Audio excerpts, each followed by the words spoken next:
Plant body, ये attachment disc है, नीचे राइजाइडल पोर्शन है। ये जो सेंटर में है सेंट्रल साइफोन को डिनोट करता है। ये जो रेड सेल्स हैं नीचे जो हैं वो ओल्डर सेल्स होंगे, ऊपर जाते जाते यंगर सेल्स होंगे, एंड पे जाके ओब्लीक डिवीजन होगी और आधे सेल इस तरफ को डिवाइड करते हुए चले जाएंगे, आधे सेल इस तरफ को डिवाइड करते हुए चले जाएंगे। ये बनाएंगे मैच्योर होकर लेटरल ब्रांचेस, यानी ब्रांचेस हैं।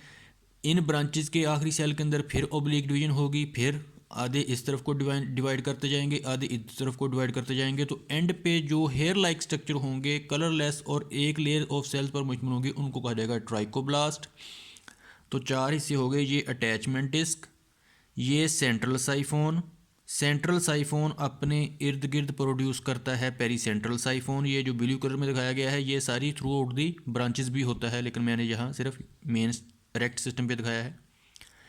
पेरीसेंट्रल साइफोन के इर्द गिर्द बेसल पोर्शन की तरफ कुछ सेल जो हैं वो डिवाइड होते हैं और एक लेयर होती है सिर्फ एक मखसूस बुलंदी तक, not throughout the entire length. इन थोड़ी बुलंदी तक जो सेल्स होते हैं इनको कहा जाता है कॉर्टिकल साइफोन या कॉर्टिकेटेड पोर्शन कहा जाता है।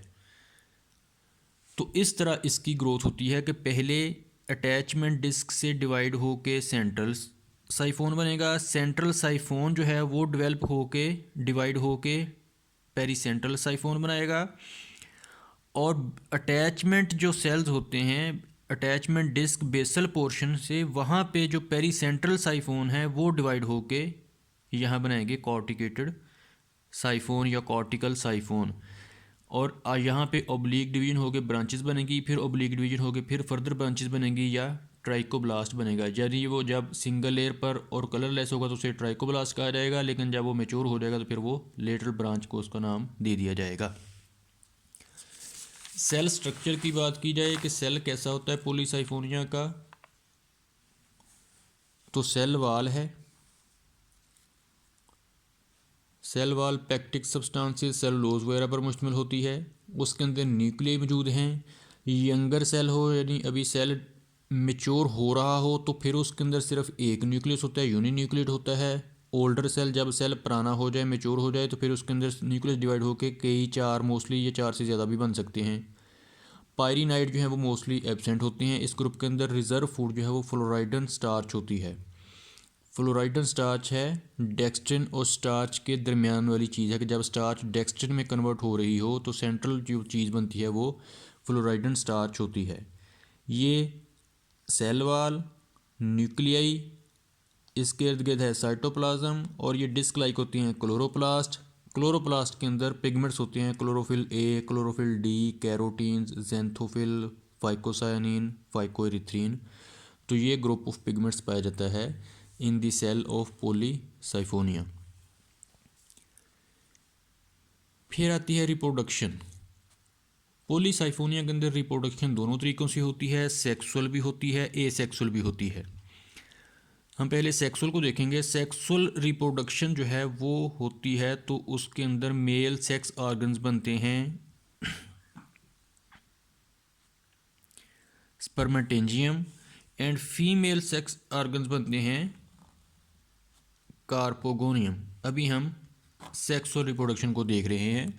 सेक्सुअल रिप्रोडक्शन के दौरान ये पॉलीसाइफोनिया जो है वो हेट्रोथेलिक होती है, यानी फीमेल प्लांट अलग मेल प्लांट अलग होता है। तो मेल सेक्स ऑर्गन जो हैं उनको कहा जाता है स्पर्मेटेंजियम। स्पर्मेटेंजियम के अंदर स्पर्मेटियम प्रोड्यूस होता है, और फीमेल जो सेक्स ऑर्गन है उसको कहा जाता है कार्पोगोनियम। कार्पोगोनियम के अंदर फिर ooगोनियम प्रोड्यूस होगा। अब इनकी डेवलपमेंट कैसे होती है स्पर्मेटियम की और कार्पोगोनियम की। तो पहले देखते हैं कि स्पर्मेटियम कैसे डेवलप होता है। तो सबसे पहले ये बात याद रखें कि branch on which sex organs develop called fertile branch. पौधे में मुख्तलिफ ब्रांचेज होती हैं लेकिन हर ब्रांच के ऊपर सेक्स ऑर्गन्स नहीं लगते। जिस ब्रांच के ऊपर सेक्स ऑर्गन लगते हैं उस ब्रांच को कहा जाता है फर्टाइल ब्रांच। ये मैंने एक फर्टाइल ब्रांच बनाई है, ये है सेंट्रल एक्सिस। ये जो ब्लू कलर के सेल हैं इनको ज़रा मैंने इस फासले पे समझाने के लिए ज़रा दूर दूर बना दिया है सेंटर में लाइन लगा के। तो ये है सेंट्रल एक्सिस जो कि सेंट्रल साइफोन है ब्लू कलर में। और सेंट्रल साइफोन के सेल जो हैं उन्होंने अपने इर्द गिर्द पेरीसेंट्रल साइफोन, ये पेरीसेंट्रल साइफोन के सेल्स हैं।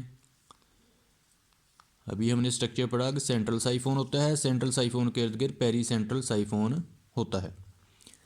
अब पेरीसेंट्रल साइफोन के कुछ सेल जो हैं वो डिवाइड होते हैं लेटरली, और एक या दो या बाद का तीन जो हैं वो सेल्स बना देते हैं।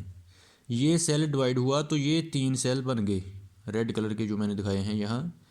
ब्लू कलर का सेंट्रल साइफोन, रेड कलर का पेरीसेंट्रल siphon. Pericentral siphon lateral side पे डिवाइड हुआ तो तीन तीन सेल मैंने दिखाए हैं, तीन या दो या एक सेल बनाता है। इन सेल्स को कहा जाता है स्पर्मेटेंजियल मदर सेल्स, स्पर्मेटेंजियल मदर सेल्स। ये सेल फिर फर्दर डिवाइड होते हैं और हर सेल के ऊपर 2 से 4 स्पर्मेटेंजियम प्रोड्यूस होते हैं। इन स्पर्मेटेंजियम के अंदर ये स्पर्मेटियम यानी स्पर्मेटेंजियम के अंदर जो प्रोटोप्लास्ट होता है वो एक न्यूक्लियस को अपने सेंटर में रख के उसके इर्द गिर्द लिपट जाता है और स्पर्मेटियम डेवलप हो जाता है। तो ये है फॉर्मेशन ऑफ स्पर्मेटियम कि ये central cell, central siphon, central siphon के इर्द गिर्द है pericentral siphon. Pericentral siphon divide हुआ तो 3 सेल बने या 2 सेल बने जिनको कहा गया स्पर्मेटेंजियल मदर सेल्स। ये स्पर्मेटेंजियल मदर सेल्स डिवाइड हुए तो फिर बन गया जो सेल बनेगा उसको कहा जाएगा स्पर्मेटेंजियम। एंड स्पर्मेटेंजियम के अंदर स्पर्मेटियम यानी मेल गमीट जो है वो प्रोड्यूस हो जाएगा, और फिर जब ये स्पर्मेटेंजियम ब्रेक होगा तो ये स्पर्मेटियम रिलीज़ हो जाएगा यहाँ से।